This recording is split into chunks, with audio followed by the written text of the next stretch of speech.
وقت میں گنجائش نہیں ہے، انشاءاللہ باتیں آپ کی خدمت میں کل پیش کر دوں گا۔ دو آیتیں جو میں نے آپ کی خدمت میں آج کی حد تک پیش کی، ان دو آیتوں میں کیا کہا جا رہا ہے؟ پہلے کی قوموں کا بھی امتحان لیا گیا ہے، تمہارا بھی امتحان لیا جا رہا ہے۔ ایک امتحان لیا کیوں جاتا ہے؟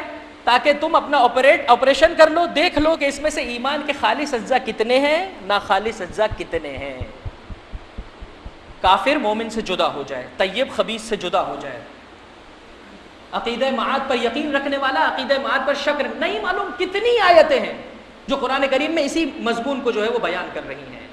اللہ بخوبی جانتا ہے تمہارے بارے میں، لیکن چاہتا ہے مقام عمل میں تم میں جدائی ہو جائے، کل کو کسی کے پاس کوئی عذر باقی نہ رہ جائے۔ اے پروردگار امتحان لیتا کیسے ہے؟ اس مسئلے کو انشاءاللہ کل آپ کی خدمت میں بیان کروں گا، فقط جسے کہہ سکتے ہیں ہیڈنگز آج آپ کی خدمت میں پیش کر دی جائیں۔ اے اللہ امتحان لیتا کیسے ہے؟ یہیں پر اساسی ترین مسئلہ ہے۔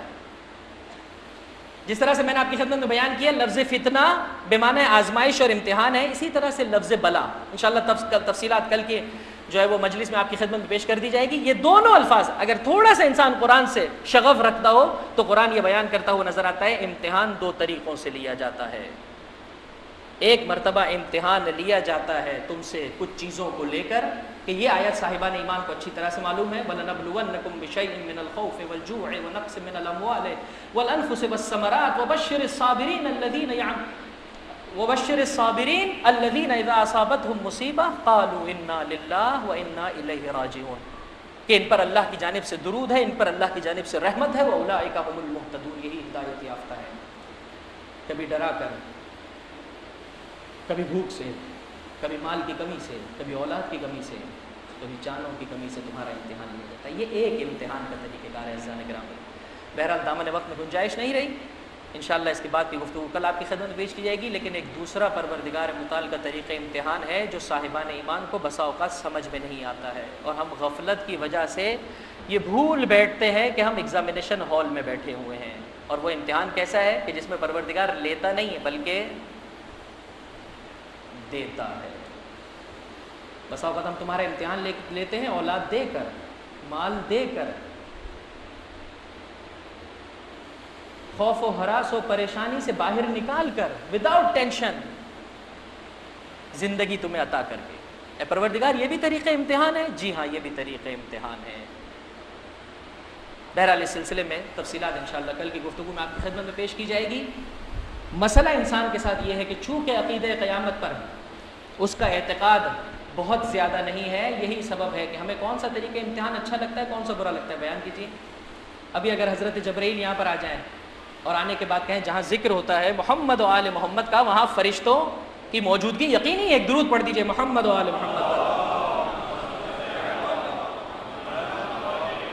اور آ کر ہم سے یہ کہا جائے کہ بھیا ہم جو ہے وہ دو قسم کے جو ہے وہ گروپس بنا رہے ہیں، جو افراد فقیری والا امتحان قبول کرنا چاہتے ہیں برائے کرم اس جانب آ جائیں، اور جنہیں امیری اور تمنگری اور ثروت مندی کا امتحان چاہیے وہ اس جانب آ جائیں، جسے صحت مندی کا امتحان دینا ہے وہ اس جانب، جسے بیماری کا امتحان دینا ہے وہ اس طرف، جسے اچھی شکل و صورت کا امتحان دینا ہے وہ اس جانب، جسے بری شکل و صورت کا امتحان دینا ہے وہ اس طرف۔ تو مجھے بتائیے ہم کس طرف جائیں گے؟ اگر ہمارے اختیار میں رکھ دیا جائے تو ہم تو فقط ایک ہی چیز چاہتے ہیں، لیکن عزیزان گرامی اگر تھوڑا سا انسان غور کر لے، یہ پروردگار کا طریقہ امتحان ہے۔ اگر انسان کو یہ سمجھ میں آ جائے کہ میں ہر موقع پر امتحان دے رہا ہوں، ہماری زندگیوں میں بہتری آ جائے گی۔ وگرنہ ہوتا کیا ہے؟ قرآن کریم یہ کہتا ہے کہ انسان چونکہ حریص ہے لہٰذا یہ سمجھ نہیں پاتا ہے کہ مورد امتحان میں کھڑا ہوا ہے۔ اس کا نتیجہ یہ ہے اذا مسہ الشر جزوعا، جیسے ہی کوئی پریشانی لاحق ہوتی ہے شور مچاتا ہے، اے خدا کیا میرا ہی گھر دیکھا تھا؟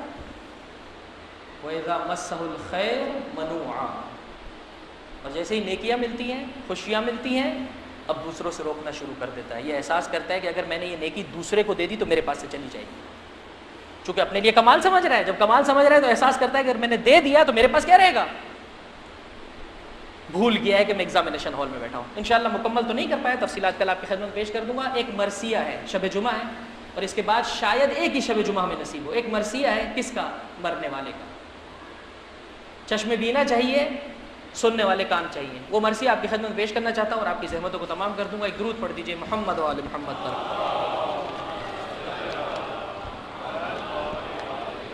عزیزان گرامی، نہیں معلوم مرنے والے کو عام دنوں میں کب کب موقع ملتا ہے اپنے گھر والوں سے ملاقات کرنے کا، لیکن اتنا یقینی ہے کہ ہر جمعے کے دن جو ماہ مبارک رمضان میں آتا ہے، پروردگار متعال کی جانب سے مرنے والوں کو اجازت دی جاتی ہے اپنے اہل و عیال سے ملاقات کی.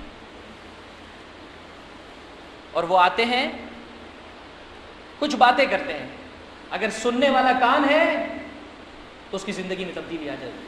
سننے والا کان نہیں ہے وہ اپنی زندگی گزارتا رہے گا. وہ ایک پیغام بھی دے کر جاتے ہیں، ایک پیغام بھی پہنچا کر جاتے ہیں. تفصیلات انشاءاللہ کل آئیں گی. خلاصہ کیا ہوا؟ اللہ لے کر بھی امتحان، دے کر بھی امتحان. جب لے لیتا ہے امتحان ہے صبر کا، جب دے دیتا ہے امتحان ہے شکر کا. ہم نہیں دے پاتے. جب چلا جاتا ہے شور مچاتے ہیں، جب مل جاتا ہے روک دیتے ہیں، کسی دوسرے کو نہیں دیتے، اس لیے کہ سمجھتے ہیں امتحان نہیں ہے، یہی نتیجہ، یہی گفٹ ہے، یہ تو میرا گفٹ ہے، میں کیوں آپ کو دوں. لیکن اگر مجھے سمجھ میں آ جائے کہ میں امتحان کی جگہ پر کھڑا ہوا ہوں تو پھر سمجھے گا یہ گفٹ نہیں ہے، یہ تو امتحان ہے. گفٹ تو کہیں اور ہے، نتیجہ تو کہیں اور ہے، میرے پروردگار متعال نے میرے لیے رکھا ہوا ہے. لہٰذا آنے والے آ کر واقعاً اس کے الفاظ ایسے ہیں کہ انسان جتنا گریہ کرے، جتنا افسردہ ہو، اس کے لیے کم ہے. ینادی کل واحد منہم بصوت حزین باکیا، روتے ہوئے گریہ و زاری کے عالم میں کہتے ہیں یا اہلا یا ولدا یا قرابتا، اے میرے رشتہ داروں تھوڑی دیر کے لیے میری طرف توجہ کر لو، اللہ تم پر رحم کرے.